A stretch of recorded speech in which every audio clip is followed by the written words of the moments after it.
Okay, tonight I'm going to show you how to make just a quick chicken pan gravy. I'm stewing some chicken and I want some gravy to go with it. So I have 3 tablespoons of butter in my skillet over a medium heat, and I'm going to let that butter melt cook until it's completely melted. Okay, our butter's melted. So that was 3 tablespoons of butter. To that, we're going to add in 3 tablespoons of flour. And yes, I measured it. I usually eyeball it, but I measured it for you all. We're going to whisk this around until the butter and the flour are completely incorporated.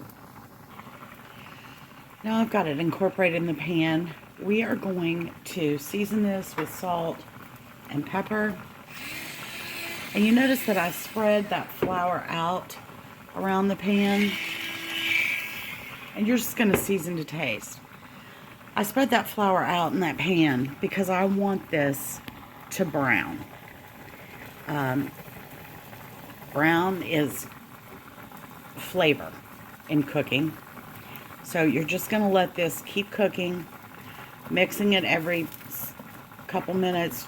You're not going to leave this. You're going to stay with this while this cooks. You can't leave it. So you're just going to let this cook until it is considerably browner than it is right now. And I will show you when we get there. Just give me a few minutes. Okay, you can see this is turning nice butterscotch color. It's not nearly the blonde that it was. We're going to turn the heat down slightly, and we're going to start adding our stock to it while we whisk all the time.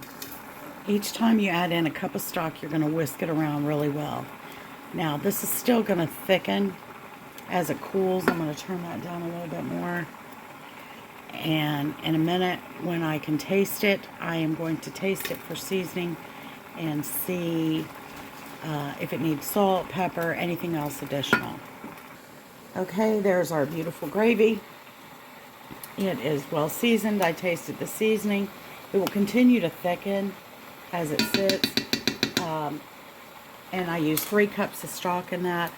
So remember, 3 tablespoons of fat, 3 tablespoons of flour. Let it brown for a long time. Season it. 3 cups of stock. Taste it. And enjoy.